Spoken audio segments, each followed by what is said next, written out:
So I have two Skinner blends here, black, jungle green, souffle latte and white, and then black, alizarin crimson, cadmium yellow and white.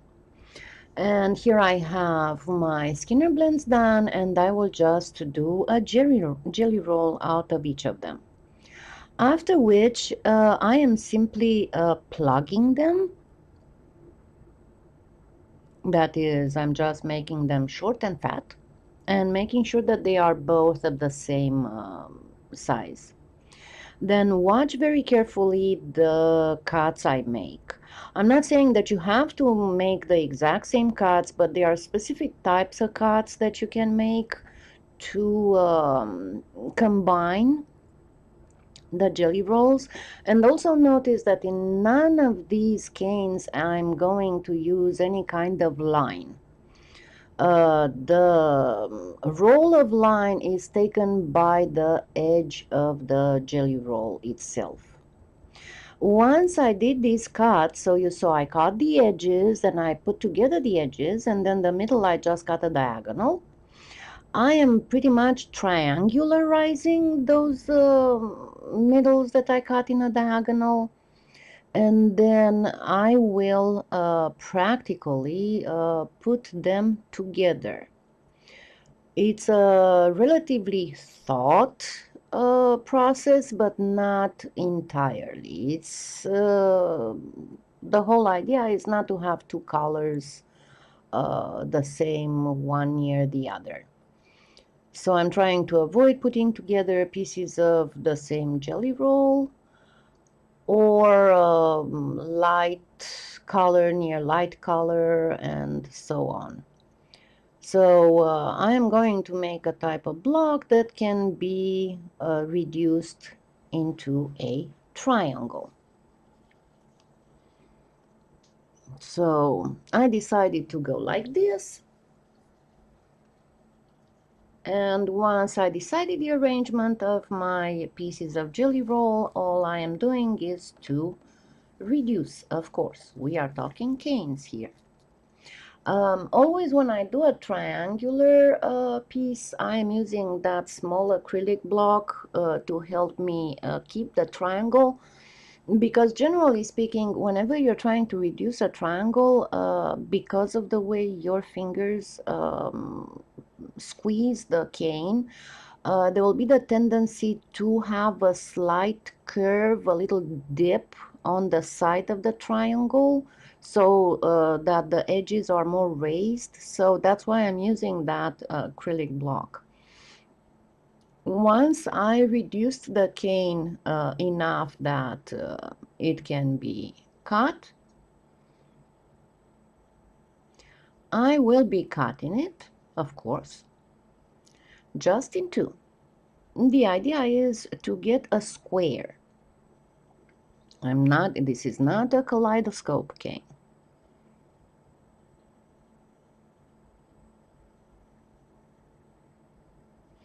And then you see how I have on one side a lot of light coloring, and on the other side I have pretty much black. That's what I'm going to put together. It looks like a lozenge right now, so I'm going to work on making it with a square section. And you need to be very careful when you do that so you do not distort the lines. I get just a mild line distortion, but it's okay. These specific canes are fairly forgiving. And you don't have to kill yourself over the fact that, oh my God, the line got a little bit distorted. Because we are talking Skinner blends here, so the whole beauty is about the combination of colors and the way that they have that gradient.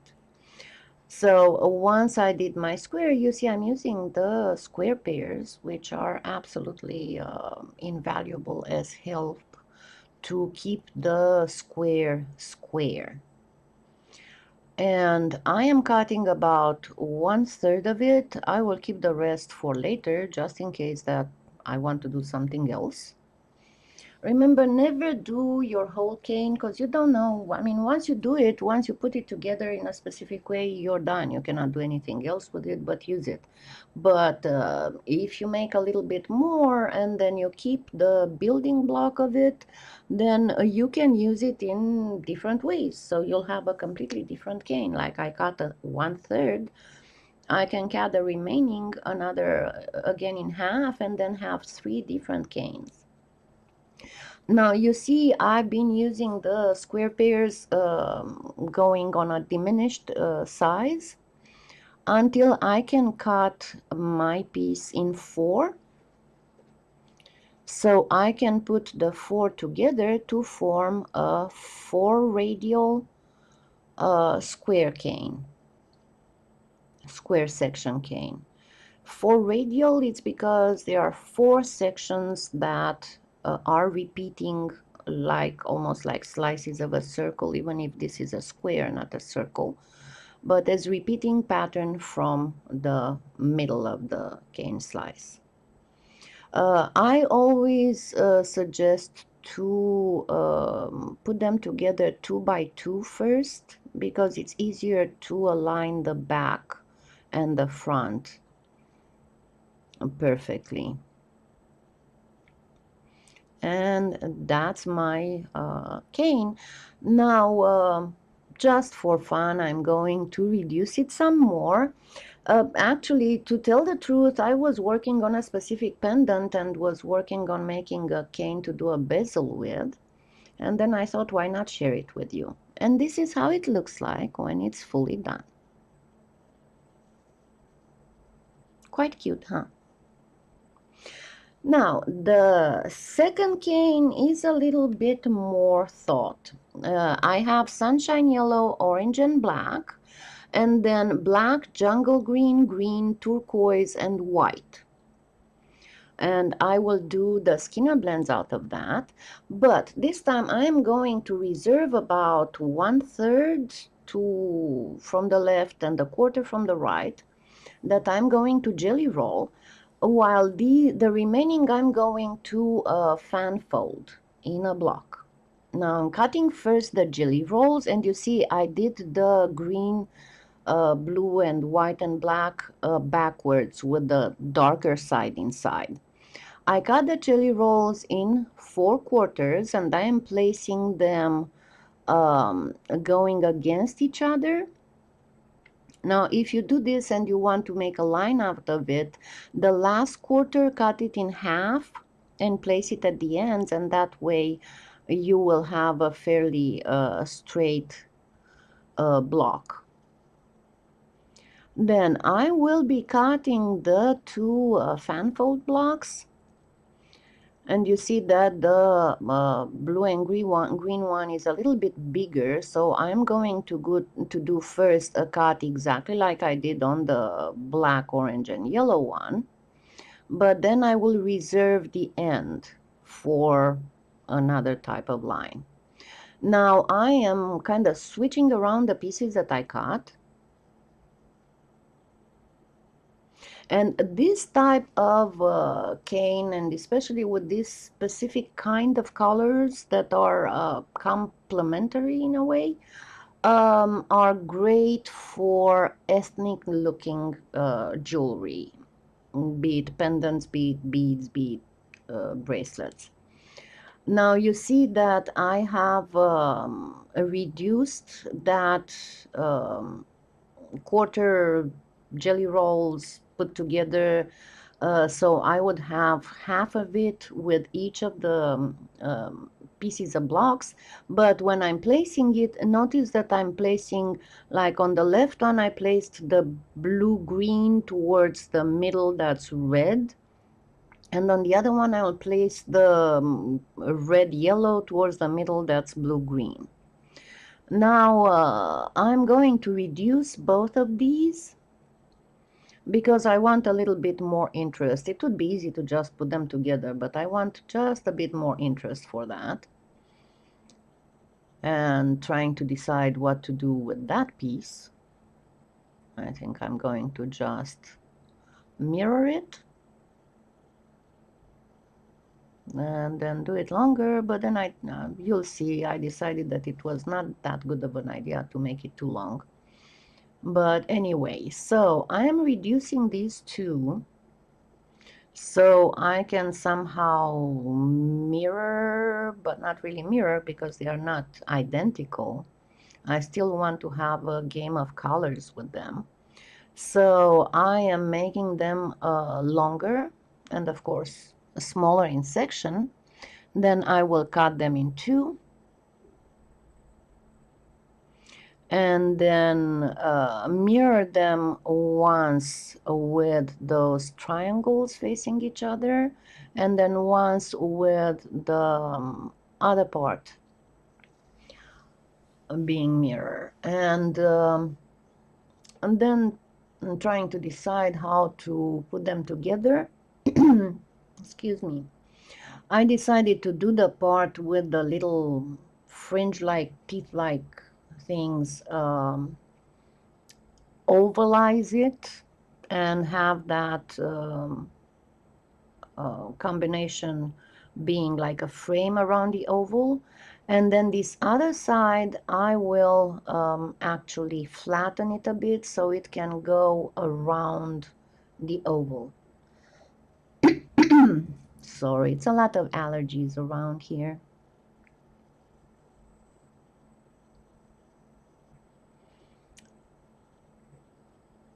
Now, once I can place it around the oval, as I said, I took a wrong decision to do that. Good thing that clay is clay. We can manipulate it. We do whatever we want with it.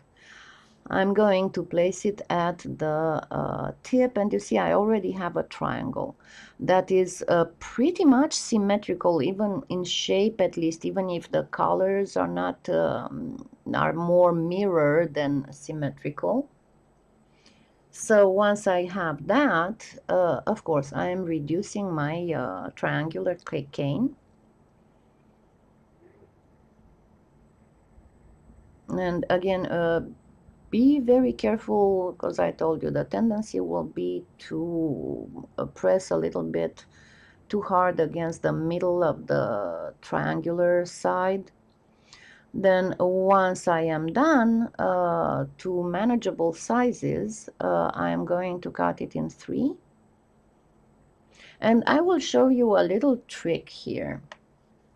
If you are not entirely sure how to put together your triangular cane piece, because you can keep trying and trying, but the best way to figure out is to get two pocket mirrors, because that is exactly what a kaleidoscope was. It was a tube, a triangular section tube with mirrors and with beads at the end. So that is how you can see how your uh, kaleidoscope cane will look like depending on which sides you are putting together. Now I'm going to go the plain classical way with a flower-like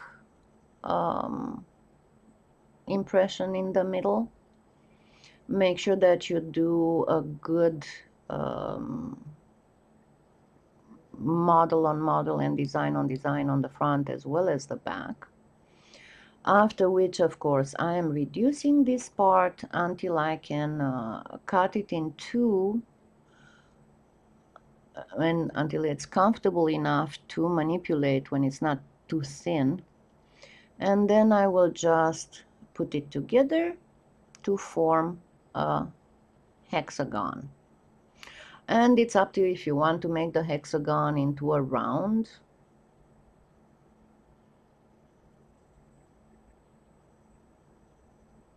But this is pretty much the second cane.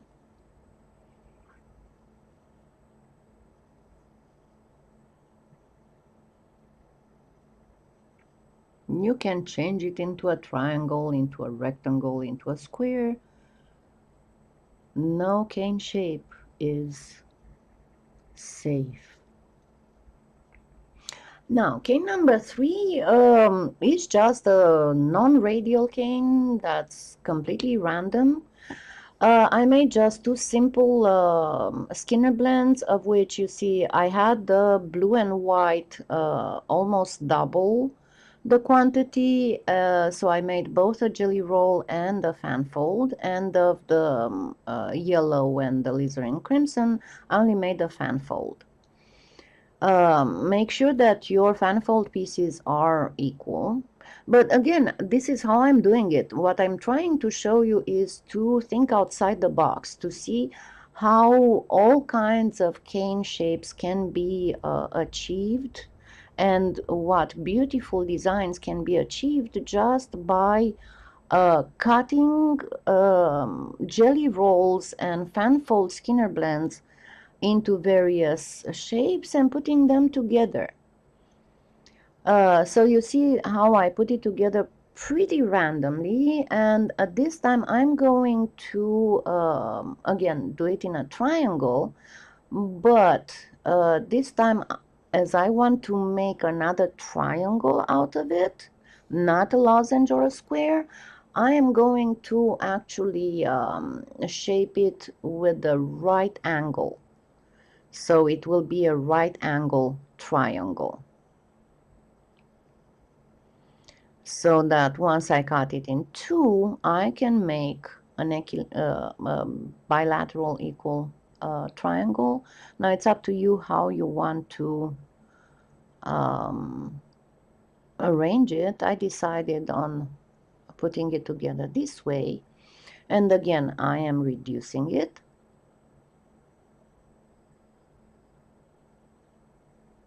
Until I can cut it in two again.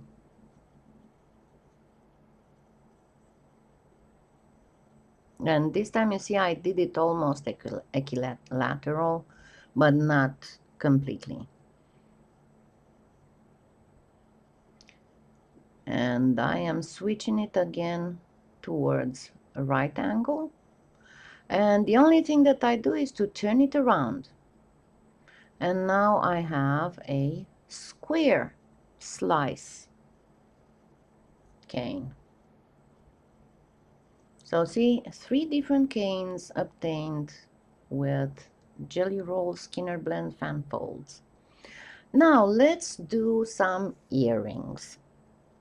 I am using a cutter, so I know that both my earrings will be the same size. And then I cut a piece of the kaleidoscope cane, and I am going to reduce it so I can cover those beads.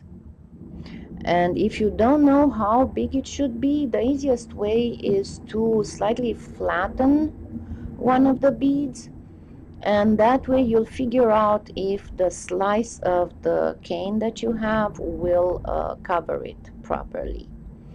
Then place two slices on the beads, so you can cover, one slice would cover half of the bead. Try to match the patterns on the edges of the beads, of the slices, sorry, where they come together, and then start pinching where would be the middle of the cane slice on both ends of the bead.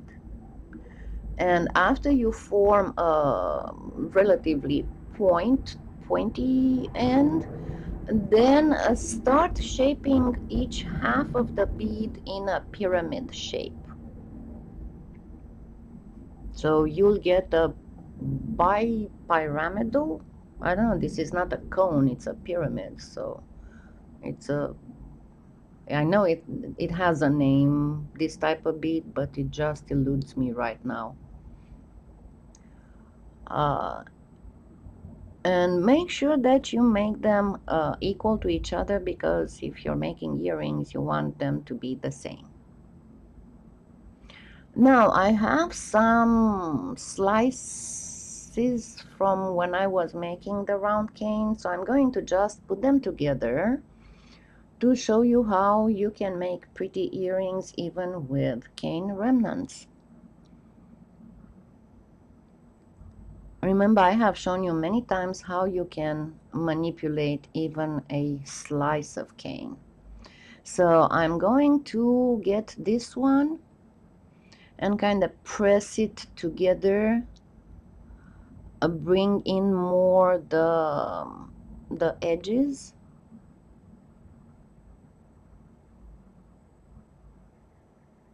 The important part in all this thing, I mean, you can do that with all the end slices of canes. Just make sure that you burnish and even them properly so you won't have any kind of fold lines on the surface of whatever you're making. Then once I get them to an appropriate size, I am going to cut that approximate circle in 2 equal parts.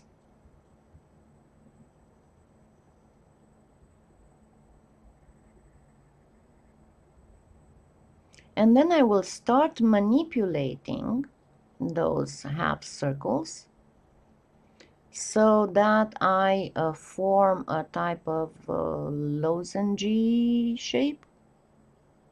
Well, it's not really a lozenge, so I don't know how to call it otherwise. It's lozenge, diamondy, right? Make sure that you pinch well together where the two sides where you put them together, because otherwise you'll have a line. And on these ones, again, you have to be very careful to have them even and equal and well burnished, so there would be no fold lines. And I do the same on the other half. Manipulate it until I get a lozenge.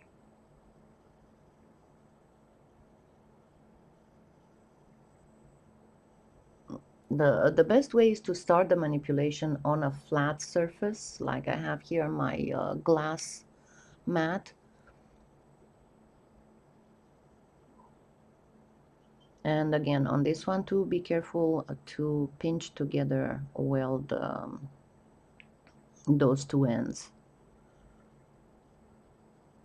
And then I'm ready to bake.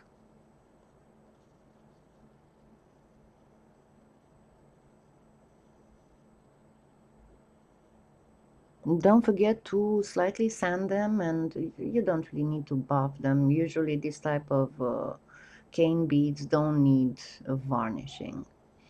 Now I will first make the bipyramidal beads. Yeah, I still don't know how to call them.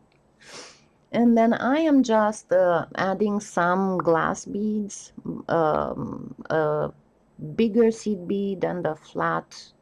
Actually, the flat one is not glass, it's a piece of mother of pearl. And trying to figure out what to do on the top. And I think I need another flattish glass bead.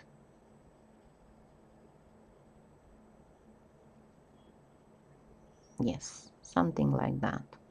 And then all I do is just simply loop and attach the earring findings. The other pair is just when I was making the triangle, is just 2 slices of the triangle of the last cane. Now on the lozenge earrings, I am going to add some interest to them, and that is I'm going to cut 2 lengths of chain that's fairly thin, not very thin, about the same length as the lozenges, after which I'm attaching, and you don't have to put these specific beads, I mean you can use whatever beads you want or even a little charm. I'm attaching a flat lentil shaped glass bead, and then a round tiger's eye bead, and I'm attaching the round tiger's eye bead to one end of the chain with a wrapped loop.